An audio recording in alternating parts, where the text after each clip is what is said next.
Sacedoom, just a one-man project.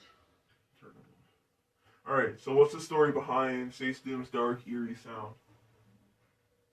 The story it's pretty simple. It's dark writing. The lyrics are dark. It's about killing people most of the time. It just calls for that type of sound.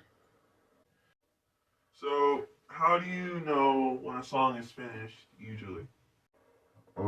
Sometimes it's hard to tell when a song is finished completely because I'm the type of person that thinks I'm almost like a perfectionist in a way, and then I might touch the song too much,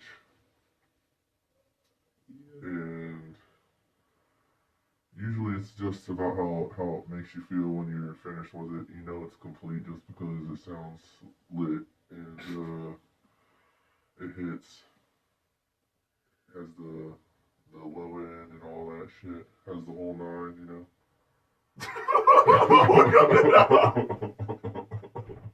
Right off the dial, man. Why are you touching your songs? Touching them too much. You're like my Diddy in a couple times. Oh, you know? Okay, go ahead. Okay. So what's the weirdest thing that has inspired Say Steve's song? What's the weirdest thing? Yeah, like just that gave you inspiration out of nowhere. Probably my 3 a.m. song about these kids that play with a Ouija board and they get possessed. That was just kind of like random, just kind of weird thought that popped in my head. I was trying to figure out what to write about, and it's actually one of my few songs where I'm not just talking about killing somebody. Right. Because it's talking about how people were playing with a Ouija board and then they get possessed and then they die, and yeah, everybody dies in the end. Yeah. Most of the time, that's a weird story. Usually, is one of the better ones. So. Yeah. What's the most meaningful fan interaction you've had? Um, So, like, this could be over the years. just people reaching out, different people reaching out, like on TikTok. Yeah. They appreciate the music. I wouldn't say there's one in particular. Just since I started, like either on YouTube or TikTok, they've reached out and told me how they appreciated my music, or even how they liked my vocals. Yeah. And that's crazy because I'm not really a vocalist. I'm just doing this shit for fun. Right. I'm really a drummer at heart and have played drums for a long time. So Yeah. Sometimes you just get surprised. yeah. So, if you had somebody listening to your music, how would you want them to feel? Like, how would you want a real Stay Student fan to feel listening to your music? I want them to feel uh,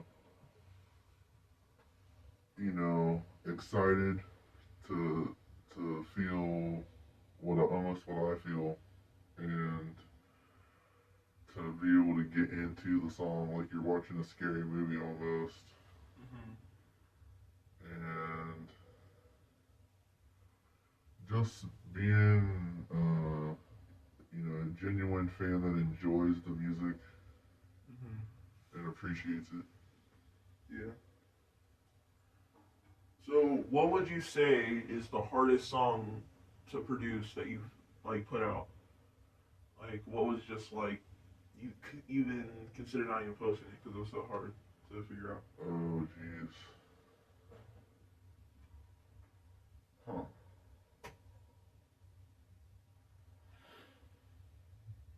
I'm not really sure.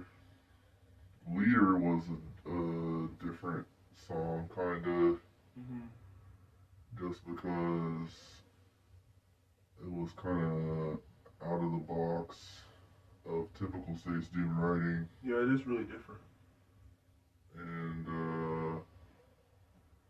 I low key had a producer friend help me with the dubstep part.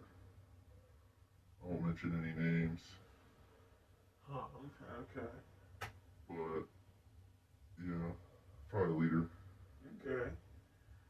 What is the biggest lesson you've learned as Sacedoom? Um, just that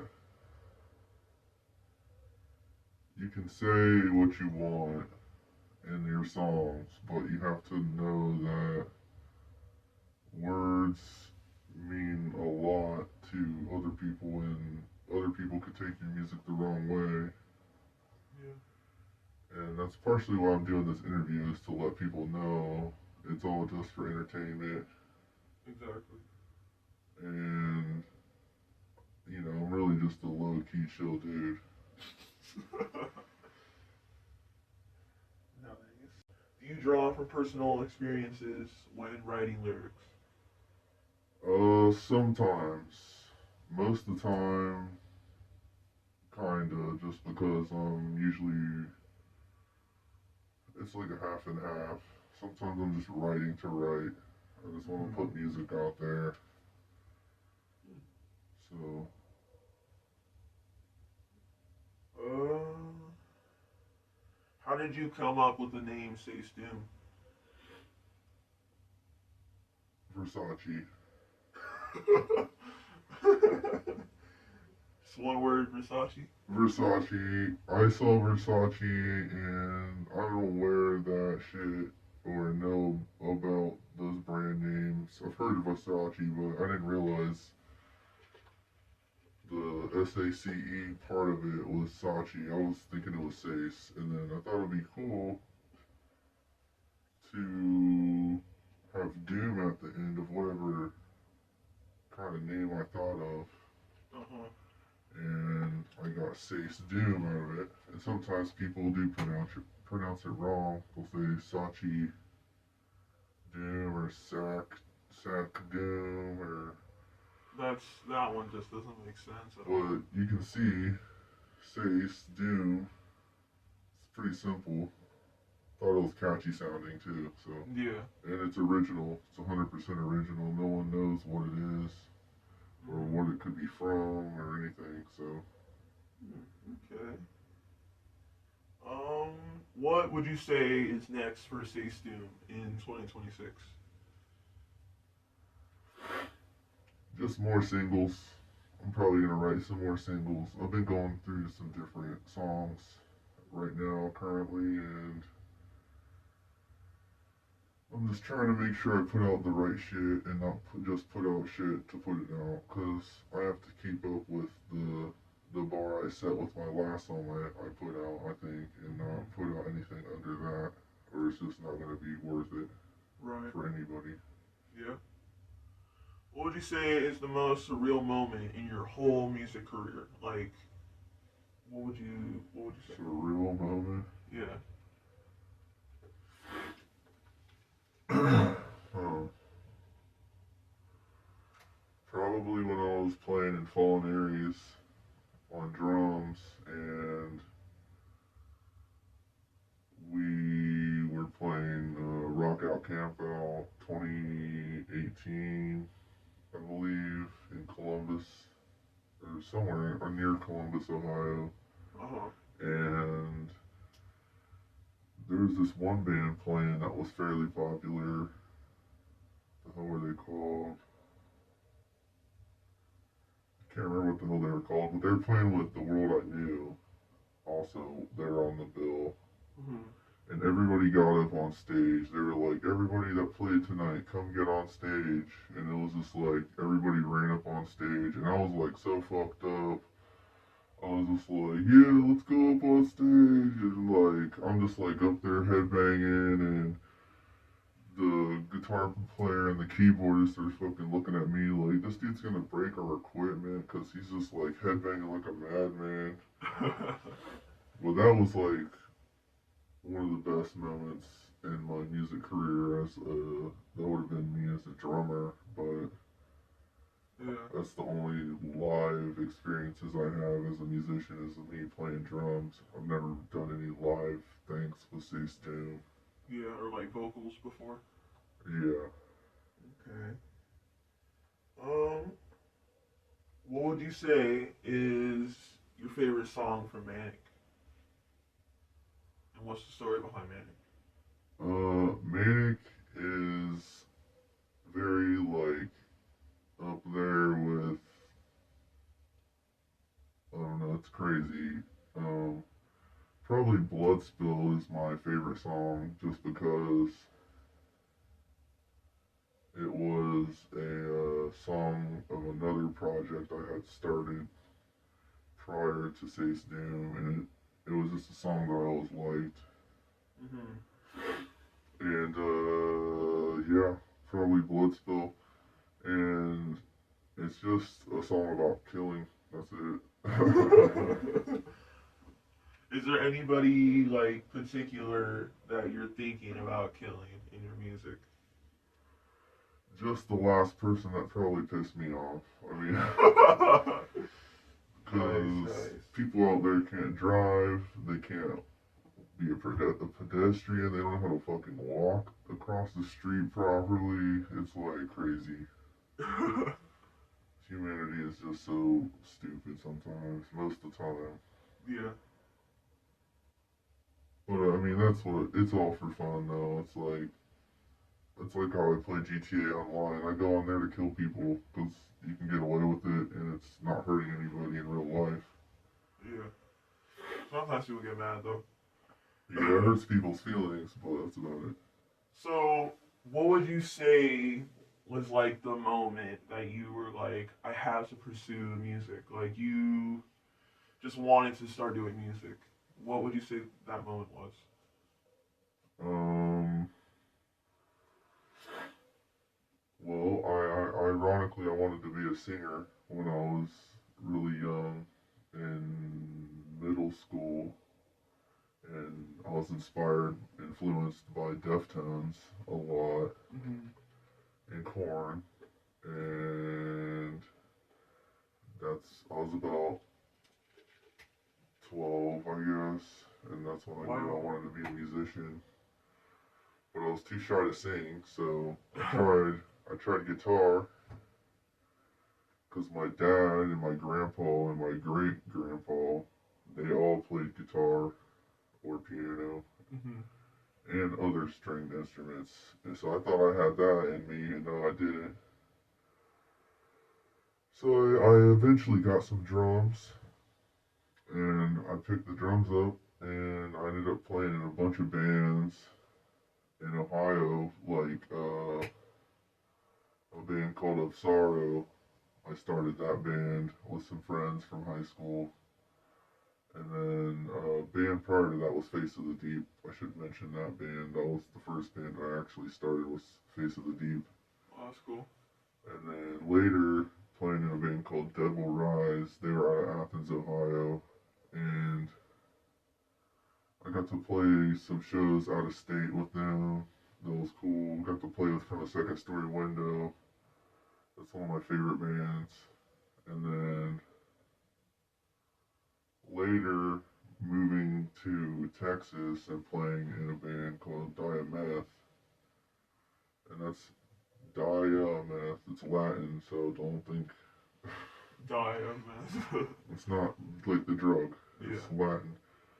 And then after playing a lot of shows with that band in Texas, having a family, starting a family in Texas, and then coming back to Ohio and playing in a band called Fallen Aries, like I mentioned. Played a lot of shows with them, that was fun, and then got in another band called Deceiving the Spectre and recorded their first album called You Did It to Yourself. And that's on Spotify and Apple and everywhere if you want to check that out, just to hear my drums. Because the band is a bunch of assholes. Yeah. And yeah, I said it. But the drum work that I did on their album was really good. That's good. I got to work with Shauna O'Shaughnessy from can't remember the studio, but shout out to him. He was a great producer.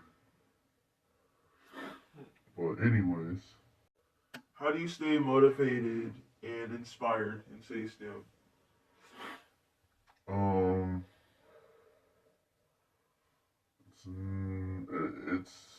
it's the music is always in me, so I don't have to really stay inspired. Mainly just when I get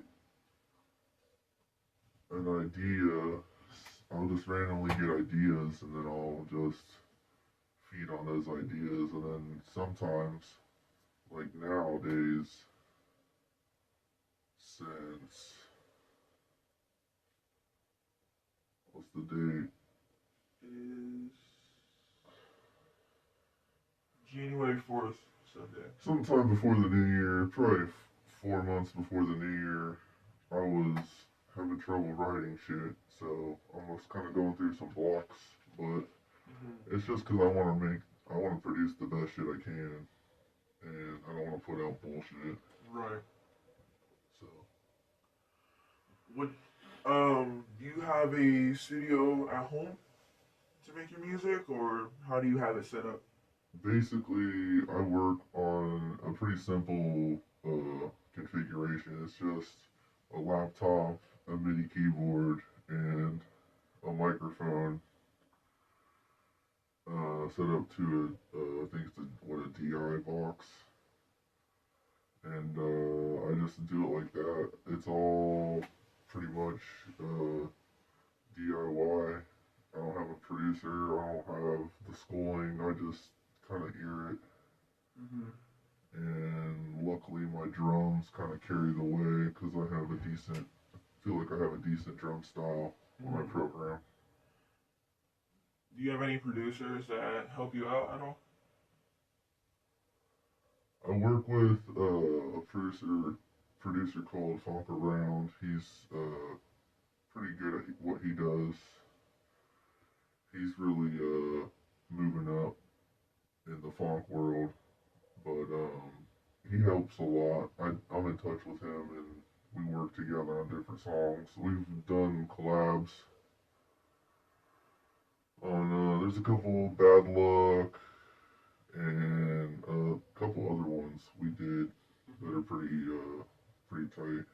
That's good. You should check them out. Are you planning any more collabs, like just in general? I'm open to collabs, but not anything in mind right now. Right. If you had a dream collab, who would it be? If I could pick someone to collab with, Yeah, if you like, if they were to hit you up randomly, what artist would you wish it would be? probably it would be an artist called Quiet, because I really like his old stuff. Not so much the new stuff nowadays, but I think if we got together, we could put together like a really old school Quiet song that's just like super heavy, super low end, and just a nasty song with both of us screaming on it. I think it'd be pretty sick. Is there any other artists you would pick for that? For like a collab?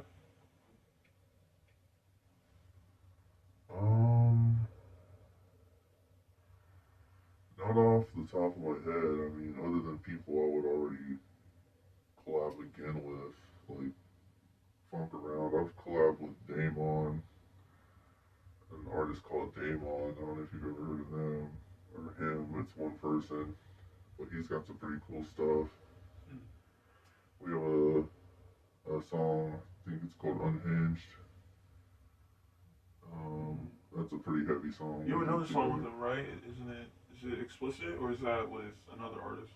That's with Funk Around and Damon. Oh, okay. That was a diss track to some douchebags Oh. that wanted to talk shit on the internet. So That's funny. we returned the favor and wrote a diss track for him.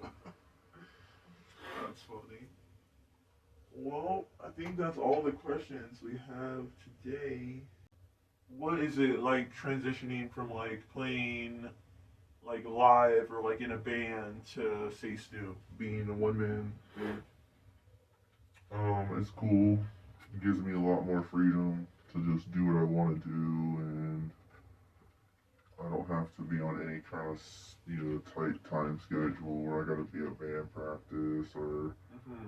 I gotta make sure I have my drums all ready to go so I can play, or if I was gonna be a vocalist or whatever. Mm-hmm. So it's different for sure, but it's cool because I got all that shit out of my system at a young age. Mm-hmm. I played a lot of live shows from, we started playing live at like 16 years old. Yeah, 16 years old. I started playing live in bands, and then I stopped about maybe 4 years ago, Uh-huh. 4 or 5 years ago, and it's cool. I get more time with my family, Yeah, and I can just do the music when I want to. that's good. It's good that you get to take more breaks and have more control. You know. Yeah. Would you say Saints Doom is like the biggest project in like views or streams, or who would you say was like the biggest band you were in? Nowadays, I don't know. It's like let's see, like out of Deceiving the Spectre and Dead Will Rise, and Fallen Aries doesn't have any music on Spotify or anything like that. But judging off of like listeners on like Spotify, I mean, probably Sace Doom Yeah. because it's, well, I don't know. It's how would I say that? Like it's hard to say. Almost. Yeah, it's hard to say. I would say that. Okay. You have more than deceiving, actually. So Oh, do I? yeah. But if you want to go ahead and do your outro, See, I think Dead Will Rise has more than me, but I was more of a fill-in drummer for that band. Oh. I knew that wasn't gonna. They were alright guys, but Should I check? sure. Let me see. They're only like 100 more than you. That's not that bad. Yeah, see. You can catch up to that. So yeah, that's pretty much gonna sum it up for Sacedoom. Uh, if you took the time to watch this, I appreciate you, and keep on listening to Sacedoom. Don't hurt anybody out there unless they have it coming.